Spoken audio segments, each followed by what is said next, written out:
Welcome inside the Spin. I'm Michelle Gingras, joined now by senior NFL writer Kimberley A. Martin. Kimberley, the Jets are 3-7 following their loss to Matt Barkley and the Bills. However, Todd Bowles still has his job as head coach. Is the writing on the wall for this? I think at this point, yeah, Todd I think is toast. He's dead man walking. Even though he is still the head coach technically, I think the way the season has gone, I think the Bills game was proof that something is really broken within this locker room, within this team. I think it's only a matter of time before, we get to the end of the season and he's out of a job. You mentioned that something is broken, but is a coaching change enough to turn things around? I will say that Todd seems to be getting the bulk of the blame, and while I do think that a lot of this falls at his feet, I think there are bigger problems here. I think you can call him out for how the team plays. Way too many times over the last 4 years, guys have talked about they've come out flat. Whether it's we weren't prepared or I don't know what happened, we just couldn't get it together.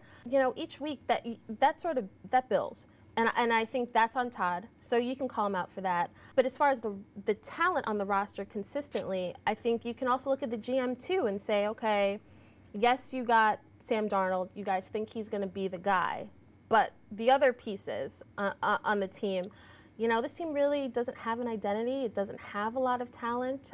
So that's where my concern is going forward for the Jets. So if Todd Bowles is out to start next season, you mentioned that identity. Do you think that the Jets are looking for a kind of coach that can bring that identity and also help develop their young quarterback? Yeah, I mean, at this point, you need somebody who is going to make Sam Darnold better. Right now, you think he can be the guy. You need somebody who will ensure that he is the guy.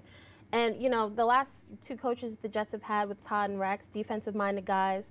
Not saying that a defensive-minded coach can't make a great head coach or can't develop a player, but, the Jets traded up to get Sam Darnold. They traded a lot of picks to get Sam Darnold. This is who they wanted. Now they have to get somebody in there that they can trust that let's say Todd Bowles is fired, bring a head coach in who wants Sam Darnold, believes in Sam Darnold, and who will work with him to improve his game. All right, it'll be an interesting offseason for the Jets. Thank you, Kimberley, for all things NFL. Make sure you keep it locked on The Spin.